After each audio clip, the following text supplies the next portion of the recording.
Assalamualaikum warahmatullahi wabarakatuh. Perkenalkan nama saya Panca Ramadan Putra. Saya di sini akan menjelaskan apa yang telah diberikan, menjelaskan tugas apa yang telah diberikan oleh Paridma, kayak gitu. Tugas komunikasi organisasi ya tentang eh, bagaimana kita melakukan pemecahan masalah gitu di dalam organisasi, yaitu permasalahan komunikasi di dalam organisasi kayak gitu. Di sebuah perusahaan XYZ ya, kalau yang diberikan oleh Paridma kayak gitu. Jadi di sini ada identifikasi. Yang pertama, mungkin di sini ada identifikasi permasalahan ya. Lanjut, berdasarkan kasus masalah komunikasi internal terjadi yaitu kurangnya komunikasi antar vertikal atau manajemen karyawan, lemahnya komunikasi horizontal antar departemen kayak gitu ya. Minimnya keterbukaan informasi terhadap karyawan. Jadi kurangnya komunikasi antara vertikal itu ya dari atasan ke bawahan kayak gitu, kurang komunikasinya, ataupun mereka ada permasalahan apa tidak bilang, ataupun eh cuek lah gitu kayak gitu. Atau dipendam lah kalau ada permasalahan kayak gitu. Jadi karyawan juga tidak mengetahui apa-apa gitu. Soalnya tidak ada informasi atau obrolan dari atasannya atau dari manajemennya kayak gitu. Kemudian lemahnya komunikasi horizontal yaitu ya antar departemen kayak gitu. Mereka juga yang sebenarnya eh sama jabatannya kayak gitu ataupun kastanya sama. Mereka tuh tanpa ada komunikasi yang dimana ya mungkin kalau ada permasalahan mereka tidak bilang yang tadi ya saya katakan kayak gitu. Eh jadi permasalahannya tuh tidak terpecahkan gitu ataupun ya mereka memendamnya gitu ya, sehingga terjadilah gitu kayak eh, terjadilah kayak konflik ataupun permasalahan komunikasi, permasalahan di kantor perusahaan kayak gitu. Dan kemudian minimnya keterbukaan informasi terhadap karyawan. Nah, di sini minimnya keterbukaan informasi ya, jadi itu kayak privat lah sebenarnya. Kita tuh kalau mau maju ya harus saling terbuka, jangan saling menyembunyikan kayak gitu atau merahasiakan. Kalau merahasiakan kayak gitu ya percuma juga kita kalau misalnya kerja di tempat kayak gitu, kita juga kan tahu apa-apa gitu. Peraturan kan mungkin kalau dirahasiain, kalau nggak eh, di infoin kayak gitu, kalau nggak mm, informasi baru gitu nggak didapat ataupun mm, ya diam-diam lah, secara diam-diam gitu. Jadi nggak tahu semua kayak gitu. Yaitu yang menyebabkan terjadinya konflik di sebuah perusahaan kayak gitu. Kemudian,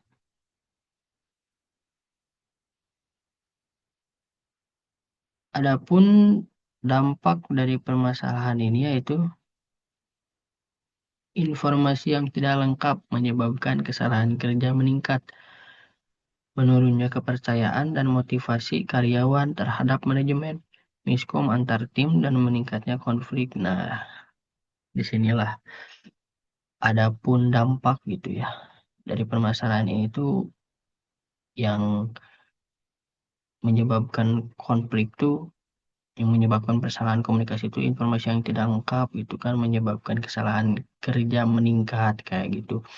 Kayak misalnya kan kita nggak tahu gitu informasi apa nih yang terbaru gitu, ataupun tidak jelas lah informasinya kayak gitu kan. Jadi si karyawan yang disuruh kerjanya tuh mereka kan bingung juga. Ini nggak jelas gitu informasinya. Jadi disitulah kesalahan kerja meningkat dan kemudian menurunnya kepercayaan dan motivasi karyawan terhadap manajemen. Nah, di sini yang tadi kan kayak kok manajemen ngasih taunya kayak gak jelas gitu kan. Jadi mereka tuh ah gak percaya gitu sama manajemen ini tuh ataupun jadi malas-malasan lah. Orang manajemen juga kayak gini kan kayak gitu. Jadi mereka ya leha-leha mungkin ya si karyawannya kayak gitu orang manajemennya juga kayak gitu gitu kayak yang nggak niat buat memberikan informasi. Nah, di sini ada miskom antara tim dan meningkatnya konflik. Nah, disinilah terjadi konflik yaitu miskom permasalahannya ya miskomunikasi gitu ke apa tidak mengomunikasikan gitu permasalahan ataupun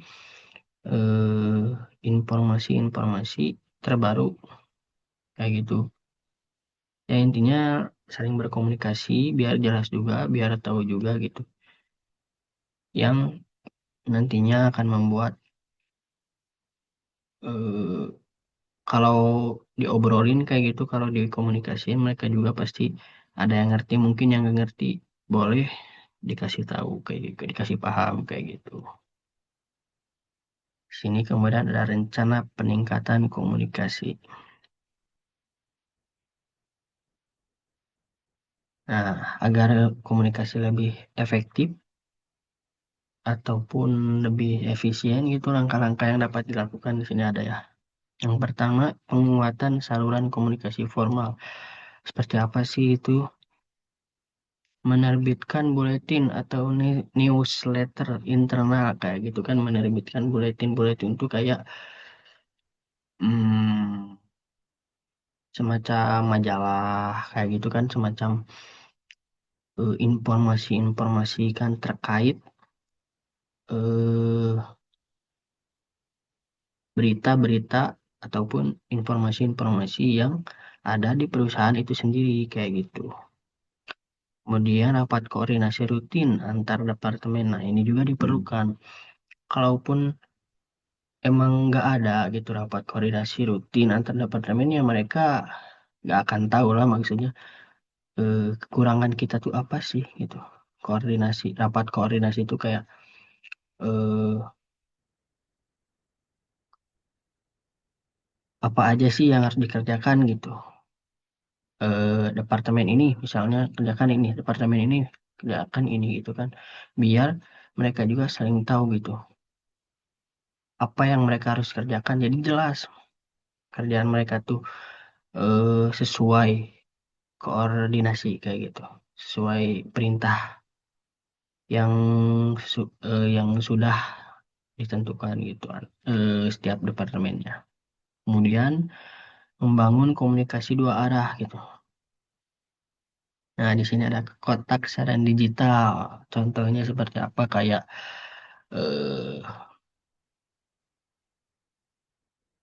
memberikan saran gitu dalam bentuk digital kayak misalnya kita bisa kasih saran di websitenya ataupun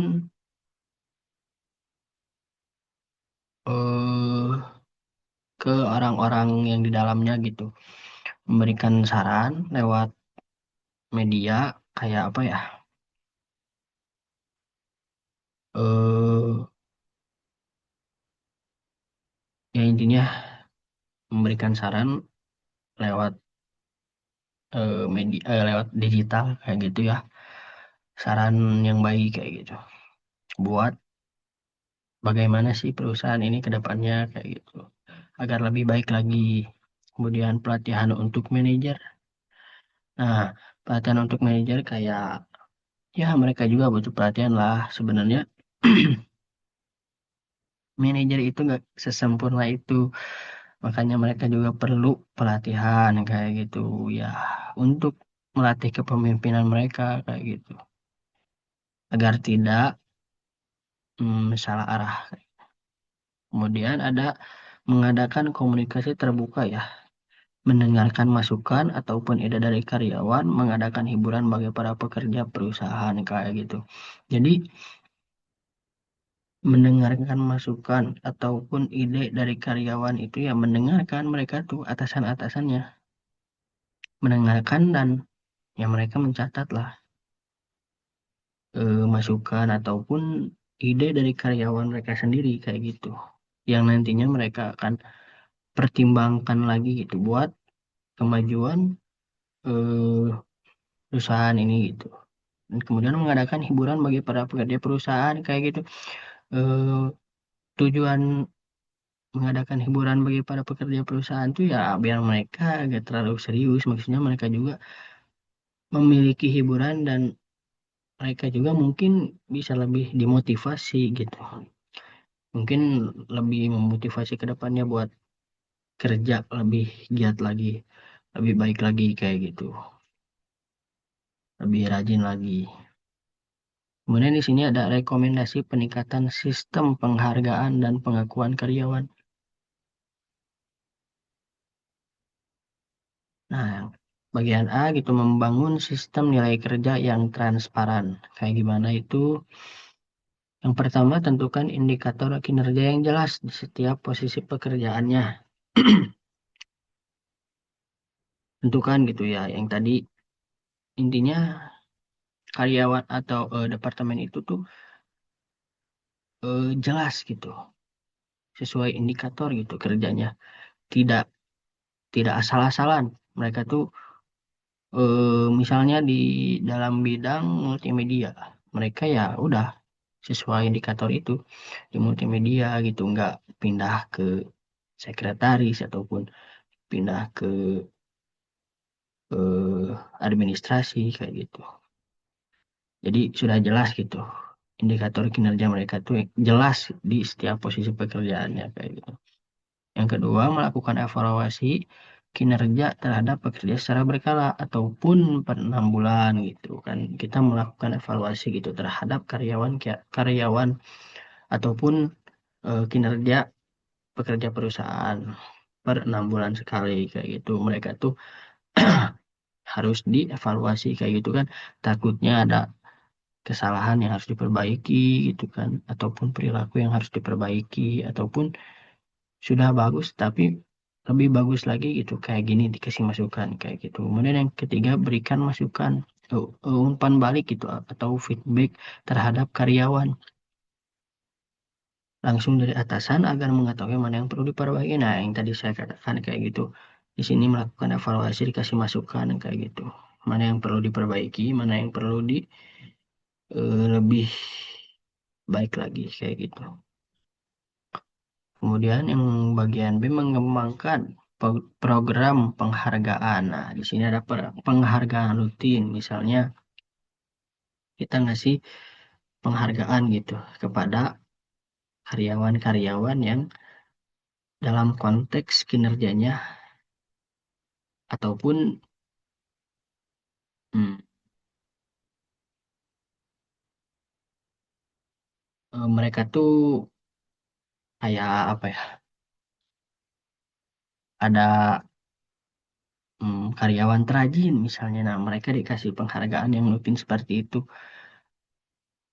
Ya mungkin penghargaannya tidak hanya itu mungkin ya, mungkin bisa kasih apa gitu kan, ataupun penghargaan rutin seperti itulah. Intinya, misalnya ada karyawan rajin ataupun karyawan eh, terpintar ataupun eh, terhumoris, nah kayak gitulah. Sehari-hari kayak gitu, mereka tuh kerjanya bagus apa enggak. Nah, mereka dikasih penghargaan gitu. Kemudian ada apresiasi ya, di sini apresiasi mungkin apresiasi ini mereka ataupun atasan mengasih apresiasi kepada karyawan yang memiliki ide yang bagus ataupun masukan yang sangat baik gitu ke depannya buat memajukan perusahaan kita kayak gitu. Apresiasi ini tentunya perlu ya. Mereka kalau nggak ada feedback, kalau nggak ada apa umpan baliknya gitu, ya mereka juga ngapain gitu. Saya capek-capek mikir gitu kan buat masukan kayak gini, tapi kok nggak ada apresiasinya ataupun nggak ada feedbacknya kayak gitu kan. Kemudian terakhir, reward dalam konteks memiliki ide ataupun kinerja yang baik. Nah, di sini mendapatkan reward juga ya dalam konteks memiliki ide ataupun kinerja baik yang tadi saya katakan kayak gitu di penghargaan rutin. Mereka juga mendapatkan reward gitu dalam dalam konteks memiliki ide ataupun kinerja yang baik. Mereka juga berhak gitu kan agar lebih memotivasi lagi untuk bekerja lebih baik lagi, lebih semangat lagi kayak gitu. Kemudian yang bagian C membangun keterlibatan karyawan. Maksudnya apa? eh Adakan acara internal untuk mempererat hubungan antar karyawan kayak gitu ya. Jadi kita adakan acara internal untuk mempererat hubungan antar karyawan. Nah, di sini kita mengadakan acara gitu kayak misalnya makrab ataupun eh, kita rame-rame lah kayak gitu, ataupun event-event buat eh, silaturahmi kayak gitu. Nah, ini juga penting itu biar eh, kita juga tidak selalu eh, bertemu di dalam perusahaan gitu. Kita juga perlu di luar kayak gitu kan beda soalnya kan kalau di perusahaan mungkin ada aturan yang jelas, kalau di luar mungkin ya mereka bebas, cuman mungkin di luar juga ya sama-sama aja gitu orang, tapi mungkin mereka bisa lebih leluasa kayak gitu kan, lebih ke ngobrol gitu kan, lebih ke mengenal lebih dalam lagi satu sama lainnya kayak gitu. Kemudian yang kedua, libatkan karyawan dalam pengambilan keputusan ya. Di sini kita libatkan juga karyawan dalam pengambil keputusan, tidak hanya dari atasan,